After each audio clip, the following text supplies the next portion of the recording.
compañero Carlos Tello, queridos compañeros de la mesa, muchísimas gracias por la invitación. Queridos compañeros y amigos, apristas de toda la vida, compañera Tudela, un honor que esté aquí en primera fila. Que Dios lo bendiga. Muchas gracias. Calle de la Torre también, y la compañera Ana García también. Bueno, es muy emocionante, la verdad. Los que me conocen saben que tengo los lacrimales un poco traviesos. Me perdonarán si es que de repente me juegan una mala pasada el día de hoy, pero la verdad que estoy frente a ustedes y siento la presencia de ese personaje extraordinario al que no conocí por obvias razones cronológicas. Yo nací en 1983 y ella de la Torre falleció en 1979. Probablemente muchos de ustedes acompañaron su féretro esos 7 días de peregrinaje santo hacia su último lugar, hacia su última morada en Trujillo, allí donde yace la luz. Y quería hacer la primera reflexión que tiene que ver con la parte espiritual que no escapa a nuestra esencia cristiana. Y creo que hoy día lo vimos con el Padre, que se ha perdonado no sé cuántas veces por no abrirnos la puerta, pero creo que tiene las puertas abiertas del cielo el Padre, ¿eh? Sobre todo del cielo aprista, porque hoy día ha hecho un discurso aprista como corresponde. Un aplauso para el Padre. Extraordinario. Yo quiero decirles, compañeras y compañeros, que el APRA es una forma de afianzar nuestro cristianismo. Allí en las ergástulas, allí en las prisiones, en el exilio, en el destierro, ustedes un poco que padecen eso porque saben, queridos compañeros, haber salido de la tierra para poder buscar un mundo mejor. A veces la tierra que tanto amamos nos es un poco ajena, nos complica las cosas y tenemos que salir. Ustedes que son empáticos con los revolucionarios, aquellos que lo dieron todo por este partido, que murieron y que dieron tantísimo sacrificio, ustedes comprenderán más que nadie qué significa el APRA. Y en ese sentido, compañeros, el APRA es eso, es una forma de afianzar el cristianismo. Es una forma de afianzar los valores esenciales de la persona humana que implica la solidaridad con los que menos tienen, que implica el perdón permanente y que implica sobre todo la fraternidad con los amigos y con los enemigos. Por eso, compañeros, el APRA es inmortal y por eso estamos el día de hoy, un 22 de febrero, después de 130 años, celebrando allá de la Torre juntos.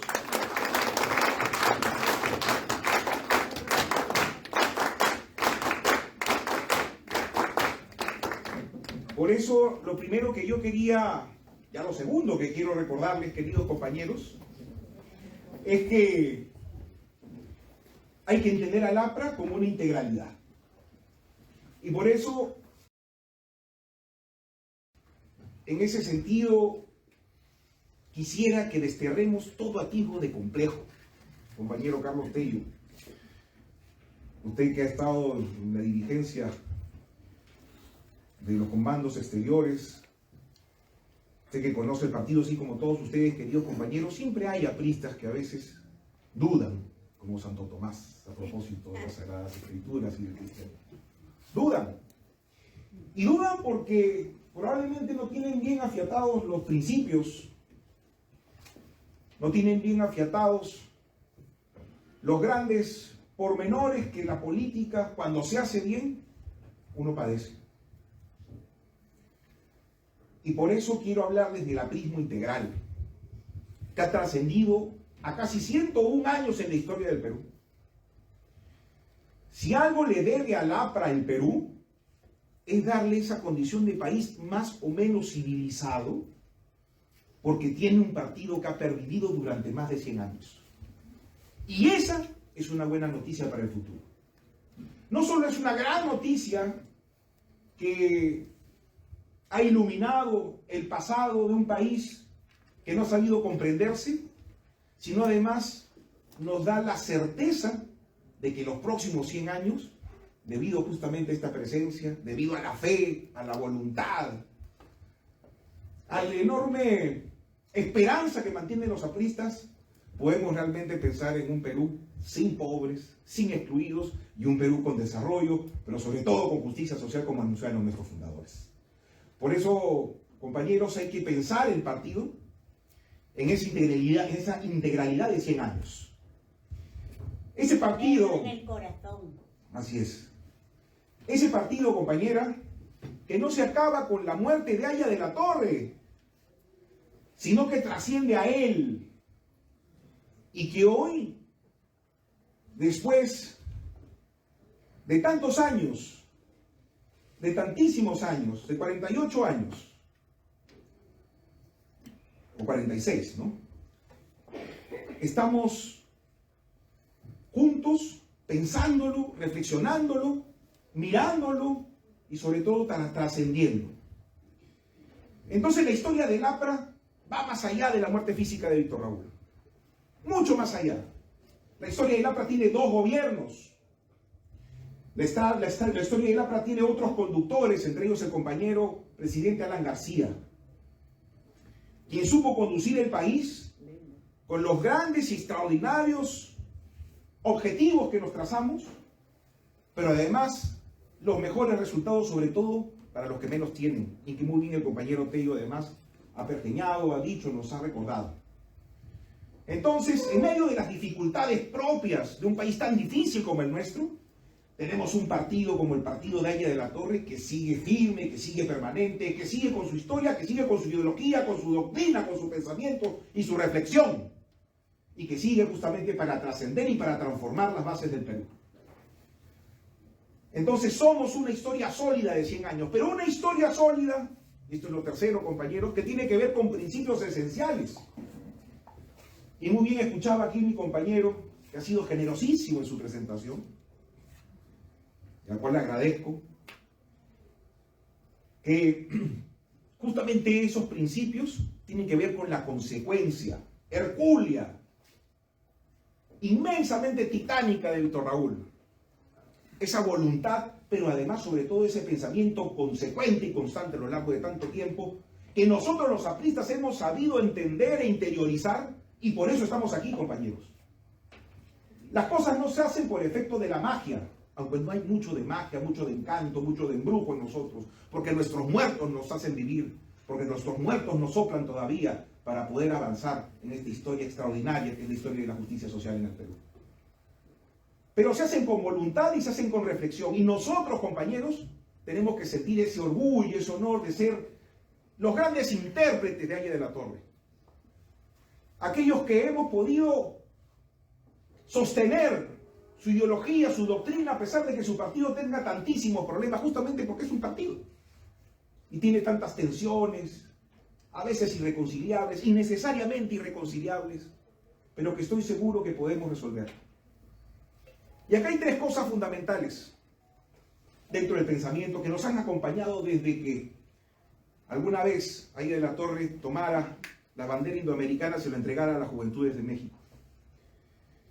Y que nos ha seguido y perseguido hasta hoy, gracias a nosotros, que hemos sabido interpretar el pensamiento de Víctor Raúl. Y son 3, así como, por ejemplo, son 3 los golpes de nuestras palmas apristas.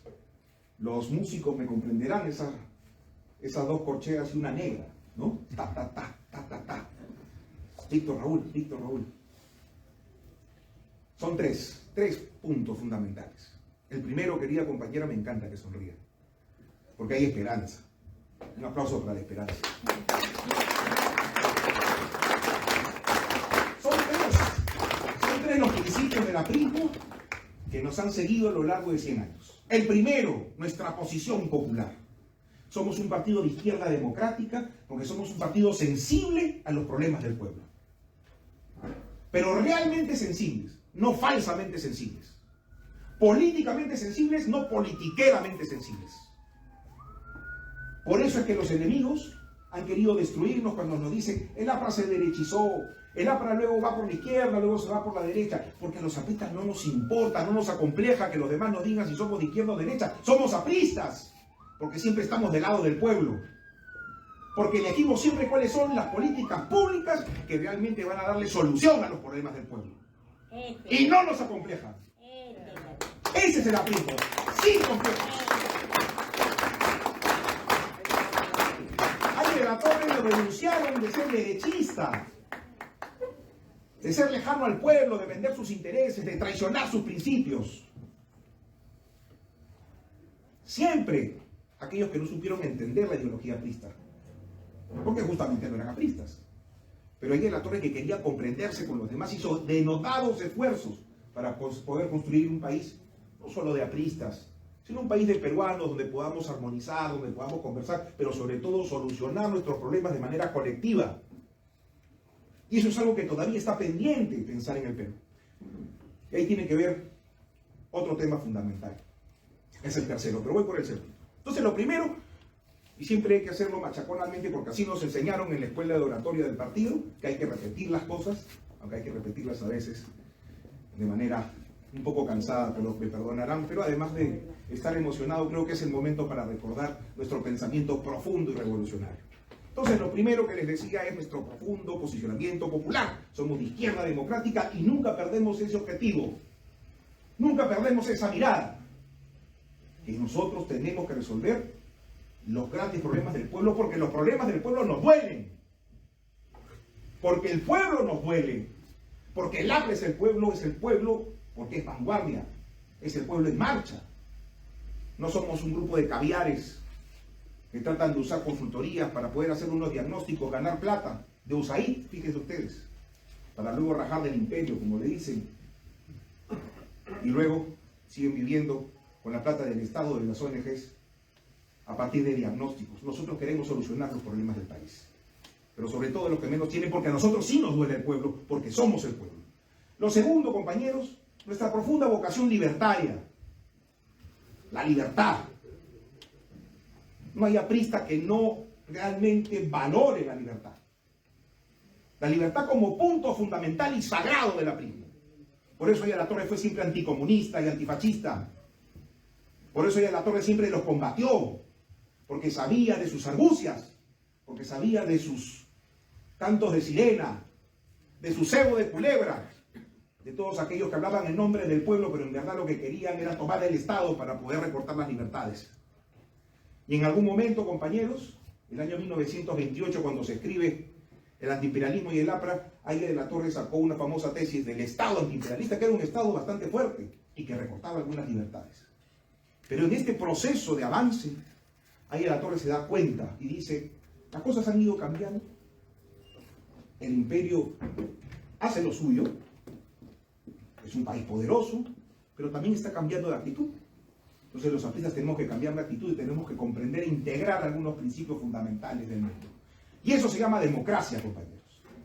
Y ahí de la Torre se dio cuenta que la democracia no podía ser cualquier democracia, sino una democracia social de pan con libertad, pero además una democracia económica, como él la llamaba.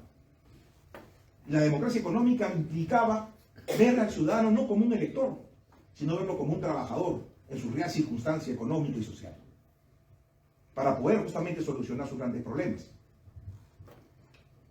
Pero además eso tenía que hacerse mediante las instituciones. Y él logra acoger entre esos grandes principios la alternancia en el poder, que implica justamente el que un partido pueda gobernar y luego después de un tiempo constitucional otro. Cosa que en el país ya no vemos, porque justamente algunos han querido, ¿qué cosa? Revertir, ir en contra de otro principio fundamental, que es la separación de poderes. Que usan, por ejemplo, el Poder Judicial y la Fiscalía para poder destruir a sus enemigos. Entonces, esos principios los toma él y dice, muy bien la democracia, hay que hacer la democracia económica, eso es fundamental, eso es importante, pero las libertades tienen que ser sostenidas sobre las instituciones en el país. Entonces adopta la democracia, dice, vamos por ahí, es importante, es necesario, las libertades se tienen que consolidar. Incluso hay un famoso discurso donde dice que vengan aquellos que quieren hacer partidos políticos porque aquí les enseñamos. Ese era Víctor Raúl, un hombre generoso, con su sapiencia, pero no solamente con los apristas, sino además con el Perú en su conjunto. Entonces, el segundo punto fundamental es nuestra vocación libertaria, es nuestro amor por la libertad. y lo que implica eso en términos institucionales. Buscar la felicidad del hombre a través de las instituciones. Alternancia en el poder, separación de poderes y, por supuesto, la vocación de diálogo que tiene que ver en el tercer punto fundamental, que es justamente la fraternidad. El tercer punto es la fraternidad, que no es solamente un día, y ahora vamos a hablar de eso, cuando se instaura aquel 22 de febrero del año 1946, y ustedes pueden poner, por ejemplo, un video del de la Biblioteca Nacional, ahora lo podemos buscar para que ustedes vean que hay unas imágenes de ese día cuando el cachorro Seoane da su discurso. Es extraordinario y emocionante, creo que son 20 segundos, pero ahora lo vamos a buscar. Y la fraternidad. Y la fraternidad tiene dos dimensiones, como principio fundamental que nos ha acompañado a lo largo de estos 100 años. Primero, una que tiene que ver con la primera. Y eso lo hemos visto, por ejemplo, en nuestros dos gobiernos de manera concreta. La fraternidad, que llamamos, o que deberíamos llamar, porque esa es una tesis particular que le estoy comentando, que creo que debería ser una forma de poder remozar nuestra ideología, pero es un poco algunas conclusiones de los principios del partido. La primera es la fraternidad de orden vertical. ¿Qué quiere decir eso? Que cada vez que nosotros estemos en oposición o estemos en el gobierno, lo hacemos en colaboración con el pueblo organizado. Esa fraternidad que implica asumir al pueblo organizado, el más humilde, que se organiza para poder desarrollarse, para poder avanzar, y que es empático a los principios del partido, es algo fundamental.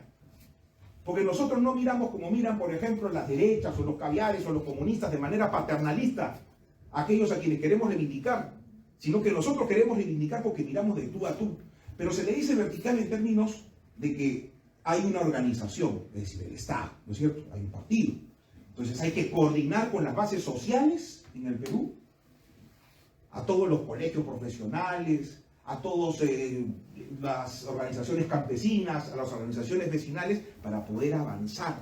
Porque justamente mediante la organización, que implica un ejercicio también de confianza, para poder desterrar cualquier tipo de infraternidad social en el Perú. Entonces esa fraternidad vertical que implica la relación del Estado, del poder, o incluso desde la oposición, con la base organizada, eso es algo que nosotros deberíamos llamar fraternidad vertical. Y hay otra fraternidad que es de orden horizontal, que es la fraternidad política. Y esto es algo que Aye de la Torre nos enseñó permanentemente y es algo sobre lo cual los países más adelantados han podido adelantarse, desarrollarse y progresar, que es la fraternidad que implica el diálogo con el que no es como tú. El diálogo con el otro. El diálogo con el otro implica sacarse cualquier tipo de complejo, de odio, para poder justamente generar algunos acuerdos. Es lo que han desconocido hasta ahora todos los políticos en los últimos años. Entonces esa fraternidad horizontal implica sentarse a la mesa con el que no te gusta. ¿Pero para qué? Para generar políticas públicas de largo aliento. Lo que debió pasar después del gobierno de Alan García, ustedes se imaginan, después del año 2011, si hubiéramos seguido con las mismas políticas públicas, o por lo menos con algunos matices, si hubiéramos seguido con ese crecimiento, si no se hubieran convertido en delito todas las grandes cosas que se hicieron, justamente por odio, justamente por la vendetta, por la venganza, por la antipatía, si lo hubiéramos hecho durante estos casi 15 años. ¿Se imaginan qué país hubiéramos sido? Pero eso solamente lo podemos hacer con fraternidad, con entendimiento. Y eso se llama confianza. Todos los países desarrollados, los más importantes del globo, pueden sostener sus políticas gracias a la confianza. Porque en medio de la tensión que implica la diferencia ideológica, siempre tiene que haber lo que llamó Cicerón en algún momento, un sentido común patriótico. Y este orden patriótico es algo que no existe en el Perú. Porque nos destruimos. Porque usamos la Fiscalía de la Nación para ir a la puerta de un expresidente que fue extraordinario como Alan García, para poder obligarnos a la muerte. Eso es lo que hicieron. Porque nos odiamos. Entonces el APRA siempre viene, y yo escuché esto, por ejemplo, hace algún tiempo en el programa de Philip Butters, donde estaban entrevistando al famoso Huevo Duro, mi gran amigo Fernán Altuve. Y él decía, una de las explicaciones de que el APRA puede vivir hasta hoy es justamente su capacidad de perdón. A veces yo veía algunos compañeros que se machacaban la cabeza y decían, ¿por qué a Rafael Rey lo han puesto de ministro tanto Rajoy de Alan García? Yo también decía, ¿por qué han puesto este? Y después de tantos años vengo a pensar y digo, sí, pues esos son los sacrificios que hacemos los apristas para poder buscar unidad, para poder buscar desarrollo y para poder entendernos. Ese es Saya de la Torre, compañeros, y esos somos los apristas para poder definir un destino para el Perú.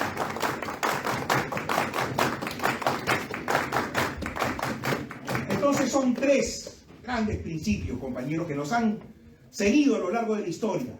Tres. El primero, nuestra posición popular. El segundo, nuestra vocación libertaria, nuestro amor por la libertad. Y el tercero, la fraternidad que hoy día celebramos. La fraternidad que nació al calor de la hoguera del odio, que es finalmente la política peruana, en donde los apristas supimos entregar mártires, muertos, sacrificio, familias enteras, huérfanos, exilio, destierro. Allí se hizo la fraternidad aprista. Detrás de los barrotes, en el frontón, en el panóptico, en las grandes cárceles, donde encerraban a los apristas solamente por profesar la idea de la justicia social. Imagínense qué injusto. Pero eso hizo que seamos un partido grande. Un partido no solamente con compromiso, sino además un partido inteligente. Y un partido nutrido de almas buenas como las de ustedes, que está dispuesta a gastar, entre comillas, unas horas de su valiosísimo tiempo, aquí en los Estados Unidos, en este bello país, finalmente, que los acogió y que les dio la oportunidad de poder avanzar y desarrollarse. Por eso, compañeros, recordar lo que somos siempre es importante. Quitar cualquier tipo de complejo. Yo estoy orgullosamente aprista. Y cada día que pasa, siempre le digo a mi mamá, cada que puedo, no, gracias. Yo no vengo concretamente de familia aprista, pero mi mamá era de esas populares apristonas, que estudió en Villarreal, y que aplaudía a Sánchez y que dice que votó por Alan García porque era guapo. También tengo a mi papá que era todo lo menos aprista que podía, pero ahora es aprista. Ahí debe estar viendo. Un beso, un abrazo para los demás.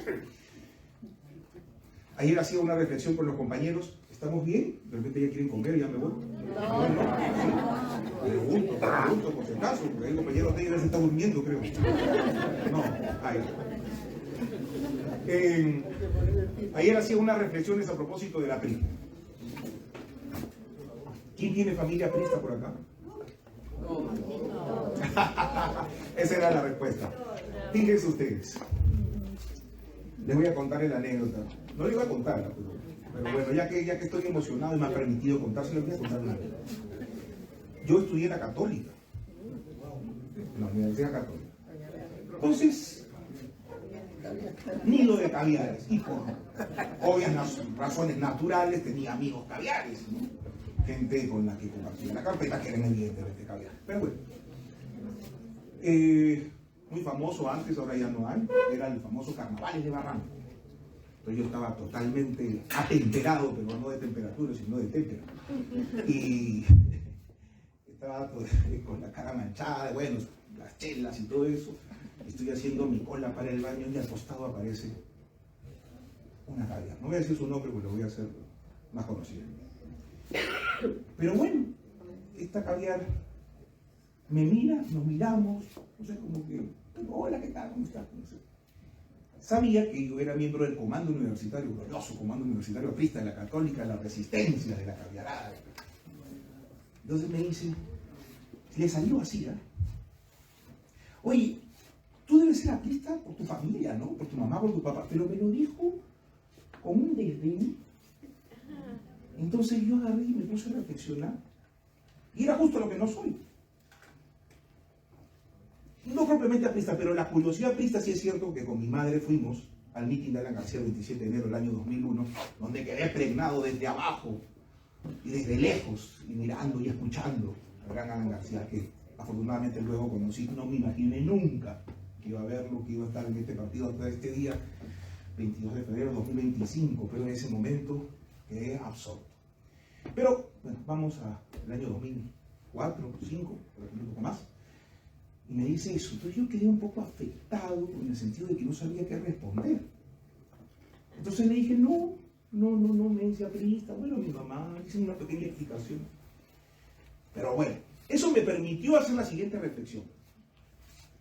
Porque me quedé un poco picón, ¿no? Cuando lo dijo así. Entonces le dije, y le dijo, para.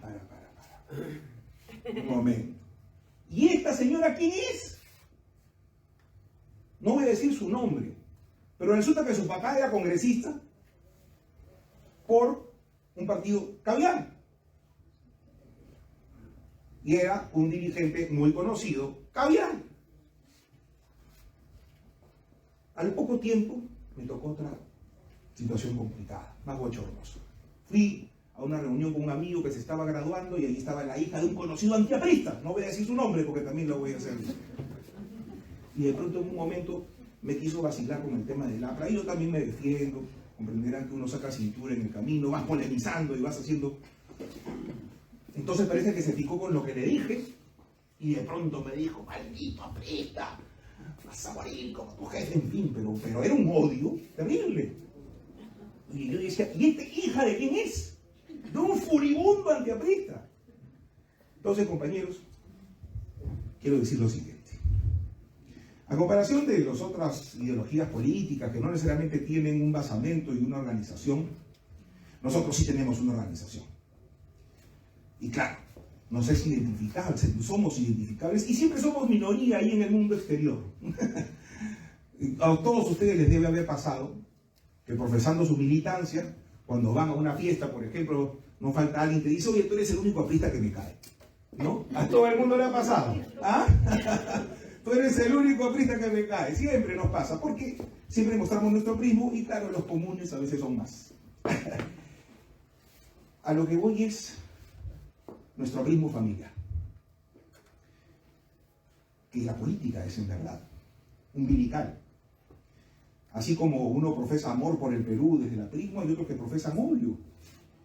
Y los chiquitos van sintiendo, van escuchando y van haciendo su idea de lo que significa finalmente la política. Por final, la política, ¿qué cosa es? Es lo que desayunamos, almorzamos y cenamos con nuestros papás.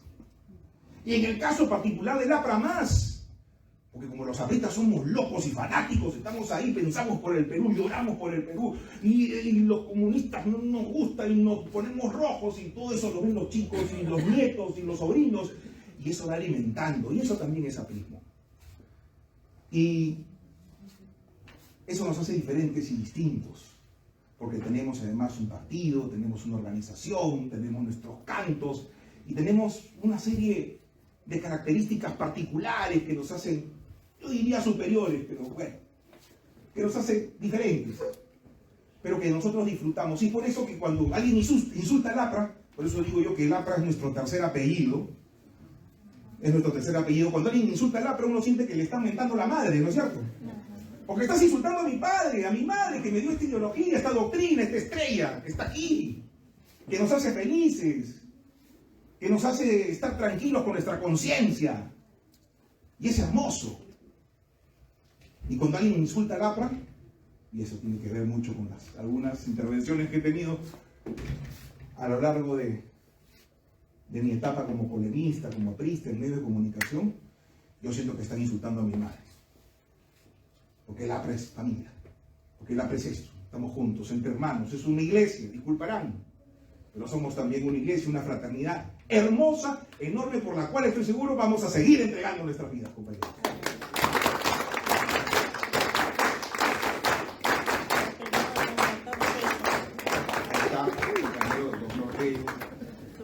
Vamos a entregar nuestras vidas, pero antes nos juramos donde nos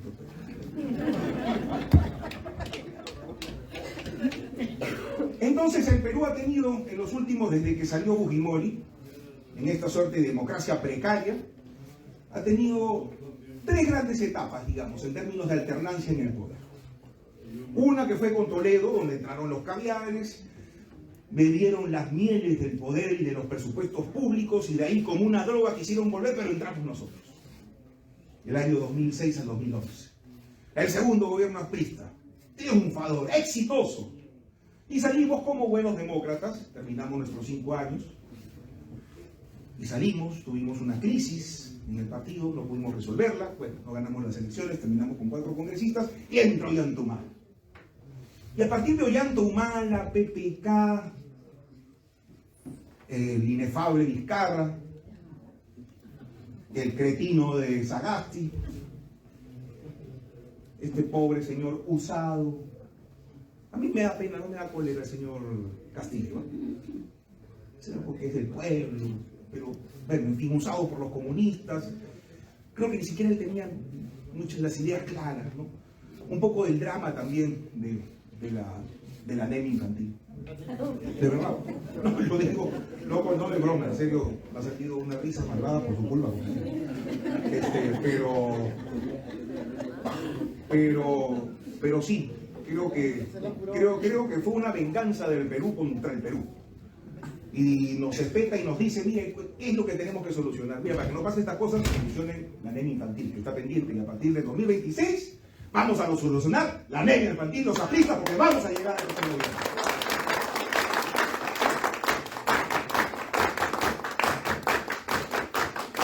Entonces, entre todos estos sujetos, incluso esta señora que ha entrado, que tiene su mérito también, ¿ah? Es un poco raro aceptarle méritos en el país, pero yo soy aprista, pues yo digo lo contrario siempre. No tengo complejos. La señora no me gusta, no me hubiera gustado jamás que esté en el poder. La verdad que...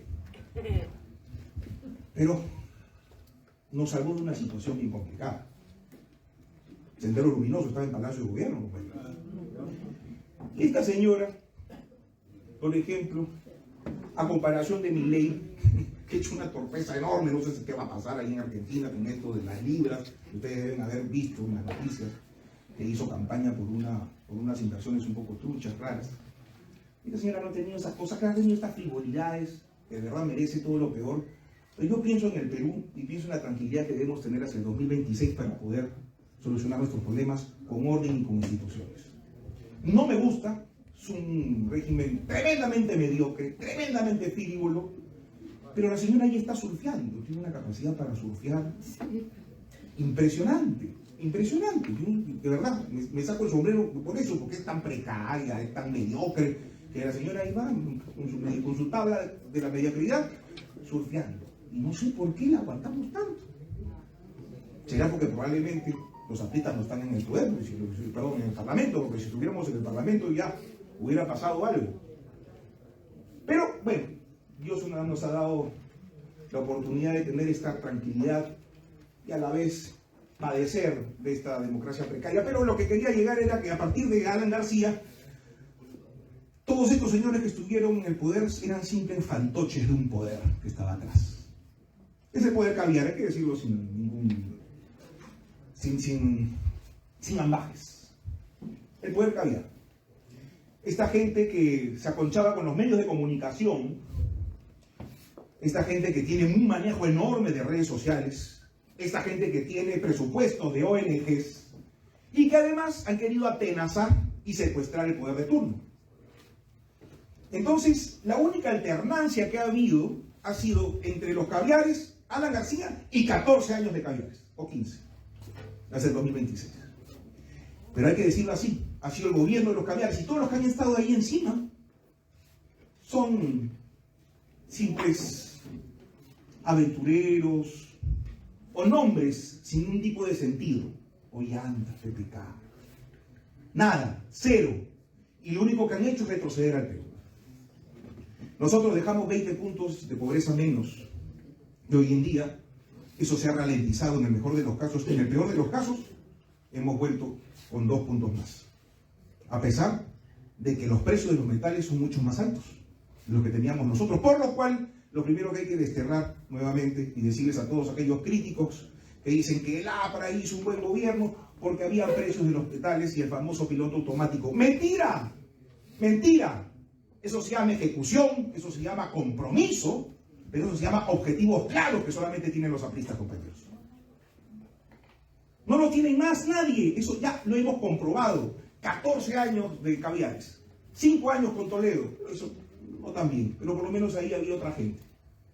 Y nosotros, hagan ese comparativo. Acá no hay comparaciones con entre Alan y Ollanta, Alan y PPK, Alan y lo que viene después. No, son Alan García y los 14 años de frenazo económico, 14 años de pausa en el crecimiento y 14 años, además, una cosa importante. Con mi compañera Carla García siempre me hace recordar, éramos felices y no lo sabíamos. La desesperanza. La desesperanza. Y el APRE es amor, el APRE es risa, el APRE es música. El APRE es armonía, es conversación, es diálogo, es socarronería, es broma. Pero es fundamentalmente felicidad, compañeros. Felicidad, carnaval. Pero todo eso se hace no con francachelas, con pisco, con butifarra, con presupuesto del Estado. Eso se hace con trabajo, con inclusión social, con inversiones y sobre todo con ejecución y compromiso, como lo hemos hecho, compañeros, en nuestro segundo gobierno, que fue un extraordinario gobierno. Y por eso un aplauso al compañero presidente Alan García.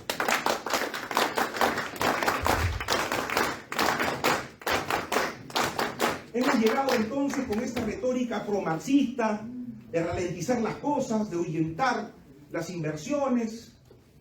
Cerca de 10 puntos del PBI se fueron del Perú. Más o menos 23.000 millones, imagínense, en esa época.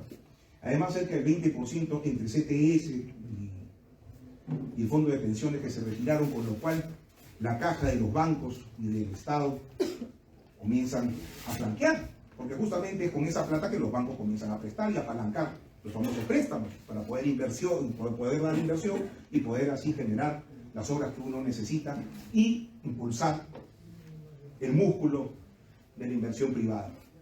De cada sol que se gasta en inversión pública, 4 son de la inversión privada. Y justamente para eso necesitamos que haya un Estado sólido, pero sobre todo que convoque. Y lo que sucedió en los últimos años, imagínense, 23.000 millones fuera. Entonces hay un frenazo. Lo que ha producido en el año 2023 es una recesión que ha hecho que 500.000 peruanos dejen de trabajar. Pero ese no solamente es el drama, sino que de ellos 200.000 tenían sueldo básico, un sueldo mínimo vital y un poquito más. Pero habían 300.000 que no tenían ni eso y están desempleados. Por lo menos los que están con estos 200.000 personas peruanos que están con sueldo mínimo, algo podrían haber ahorrado, algo, por lo menos una lata de leche Gloria hay de más. Pero estos señores que ni siquiera llegaron a tener el sueldo mínimo, que ya no tienen trabajo, están en condición de indigencia. Y eso es lo que ha traído este sistema de democracia precaria, de falta de comprensión, de falta de diálogo y, por supuesto, de falta de aprismo. Entonces, compañeros, la situación es trágica, es drástica, pero creo que también el Perú, así como es complicado, también es generoso. También es generoso. Y creo que nos está esperando. Creo que nos está esperando. Creo que hay enormes posibilidades, compañeros, para poder avanzar hacia el triunfo. Siento que el APRA no solamente es una solución, no solamente puede salvar al Perú en términos económicos, sino además puede volverle a dar vida, esperanza. Entonces, yo quería esta noche, queridos compañeros, recordarles que así como hay complicaciones y 500.000 menos de empleados y 23.000 millones fuera, estoy seguro que podemos convocar nuevamente inversiones. Estoy seguro que podemos hacer de la agricultura una agricultura que pueda liderar no solamente al Perú, sino además en términos de las actividades económicas más eficientes, sino también América Latina. Creo también que hay una enorme posibilidad con los chinos, que no me escuche Trump, pero creo que hasta si hay un gobierno inteligente, uno puede hacer justamente con esa posibilidad que tenemos con este puerto, el puerto de Chancay, podemos picar un poquito a los gringos para que digan, oye, nosotros finalmente hablamos tu idioma, tenemos tu misma religión, tu misma cultura, así que estamos cerca, ¿por qué no vienes y sigues invirtiendo? Acá tenemos todas las disposiciones para seguir avanzando. Porque creo que lo más importante, queridos compañeros, es pensar en los pobres del Perú, en pensar en los que menos tienen, en pensar en todos aquellos que están esperando un APRA que los reivindique, que los redima y que justamente busque las mejores soluciones. Creo fundamental, por ejemplo, que gracias a la fraternidad del APRA, y que la APRA la ha entendido perfectamente, hay dos cosas que se pueden solucionar. Primero, el tema del crecimiento económico. Hoy día hay un pacto por el cofre entre lo que sucede en el Parlamento y la señora Dina Boluarte, porque este carro, que es el carro oficial, le llaman el cofre, ¿no? Y resulta, para no sacarla y para seguir permaneciendo en sus en esta suerte de hermandad, digamos, grosera, que existe entre algunos partidos políticos, entre ellos el fujimorismo, entre ellos el señor Luna, que fue aprista en algún momento, y por supuesto Alianza para el Progreso, que no entiendo por qué goza de tanta impunidad. ¿Será porque es chiquito y sabe escabullirse? Pero el tipo goza de una impunidad enorme. Y creo que los apristas deberíamos hacer algunas cosas. Recordarle a la gente que ese APP ya no es Alianza para el Progreso, sino es Alianza para la Prostitución, me disculparán. Pero hay que decir las cosas como son. Plata como cancha, porque además han prostituido las instituciones, han prostituido el poder, e incluso han querido prostituir también el Parlamento. Y hay que decirlo, compañeros.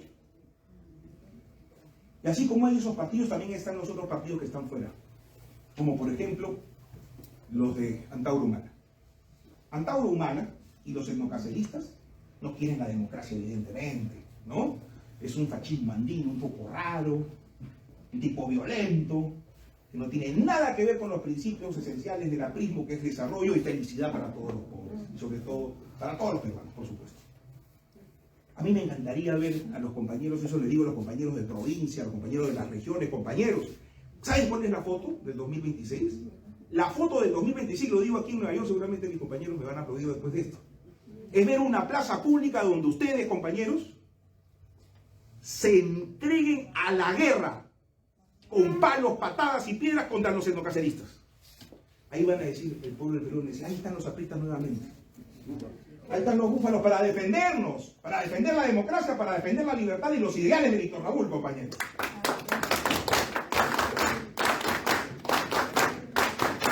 Así como se es un poco intelectual, también hay que saber dar patadas. Eso es importante. Entonces hay una serie de enemigos y nosotros creo que estamos lejos de eso.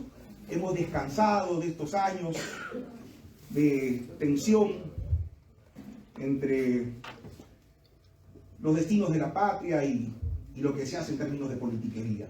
No estamos en el Parlamento, que en un momento fue un drama, pero creo que, así como todo, va cambiando, y creo que al final es una bendición respecto al 2026, porque no tenemos por qué cargar con esos delitos y pecados. Ni con Alianza para la Prostitución, ni con el fujimorismo, ni con todos aquellos que quieren destruir la patria con su agresividad, como el señor Antauro Humana. Entonces, creo, compañeros, que está el camino expedito, libre, para que nosotros podamos avanzar. Entonces yo les hablaba, para poder terminar, de dos cosas que creo que son fundamentales. Uno de ellos que tiene que ver un pacto ya no por el cofre, sino un pacto por el cobre. El cobre está avanzando en los precios y creo que en los próximos 20 años tiene que haber una política social de inclusión a través de este mineral que lo podemos explotar. Todos los países desarrollados han explotado sus principales recursos, pero claro, con responsabilidad, con inclusión, ambientalmente sostenible. Pero eso lo tenemos que hacer con diálogo con nosotros. Y lo otro que tiene que hacerse, por supuesto, es el tema de la seguridad ciudadana. No existe ni seguridad ciudadana, ni seguridad de las inversiones, ni seguridad jurídica, así que, por supuesto, no existe un pacto político, social, para que pueda existir una inteligencia realmente eficiente. Y nosotros lo hicimos, compañeros. En el primer gobierno aprista sacamos una cosa que se llamaba el GEIN, lo hizo el compañero Agustín Mantilla. Y el GEIN fue el encargado y aquel que enroló, resumió todas las enseñanzas de los últimos años, en los últimos casi 8 o 9 años de la lucha contra el terrorismo, y gracias a esa inteligencia pudimos capturar a Abimael Guzmán. Y como dice mi compañero Humberto Banto, se atrapó a Abimael Guzmán y se acabó la peste. Entonces yo creo que la inteligencia en el Perú puede llegar a niveles profesionales extraordinarios, siempre y cuando hagamos las cosas como corresponde. Hay una serie de temas que quería hablarles, un poco más densos, pero creo que ya es suficiente. Queridos compañeros, yo quiero recordarles, como les recordé hace 5 años ahí en Nueva York, unas famosas palabras de nuestro compañero Manuel Seoane, aquel 22 de febrero del año 1946, en ese famoso recado del corazón del pueblo. Y quiero recordarles lo siguiente, que no somos, decía él, un club de compadres en busca del presupuesto nacional. Somos una firme y viva fraternidad nacida del rechazo de las injusticias y a recobrar los valores materiales y espirituales del Perú para tornarlo en ¿qué? En hogar de la alegría para todos los peruanos. Eso somos, compañeros. Somos una firme y viva fraternidad que rechaza las injusticias, que quiere lo mejor para el país, que quiere construir la gran infraestructura que está además pendiente, que son cerca de 160.000 millones de dólares, que estoy seguro, haciendo las cosas que corresponden, lo podemos solucionar, no en un gobierno aprista, sino en 2 o en 3 probablemente, pero con alternancia en el poder, con diálogo, con fraternidad con todos los peruanos y por supuesto, siempre inspirados en nuestros mártires, en nuestros muertos, que probablemente siguen aquí, porque donde hay más de 2 apristas, así como está el Espíritu Santo y está Cristo, también está Víctor Raúl, está Sánchez, está Ramiro Pirelli, está el compañero Alan García, que nos siguen insuflando mucho más voluntad, que nos sigue dando esperanza para poder seguir avanzando y para poderle decir al Perú que el 2026 el APRA es la esperanza para todos los pobres y así será el tercer gobierno aprista. ¡Viva el APRA! ¡Viva Arias de la Torre! ¡Viva el Perú! ¡Viva los comandos exteriores!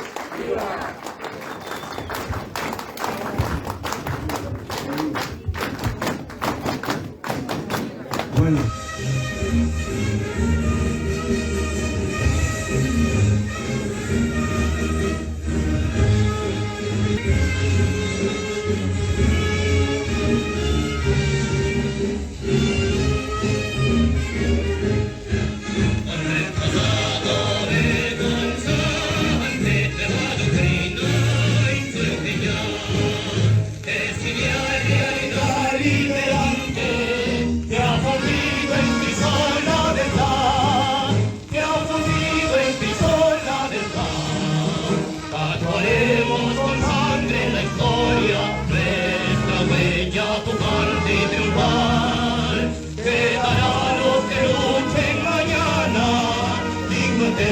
De acción contra el mal.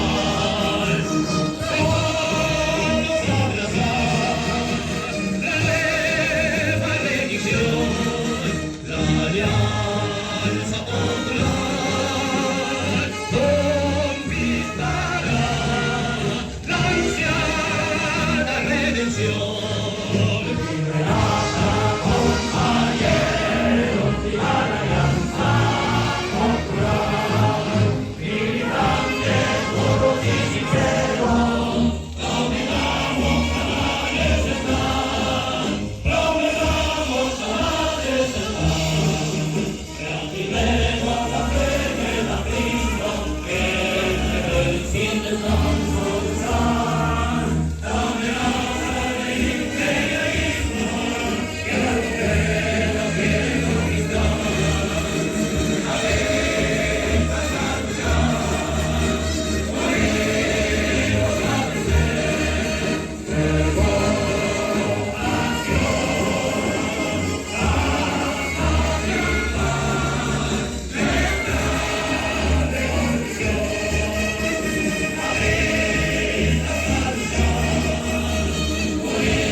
¡Viva los apristas en el exterior! ¡Viva!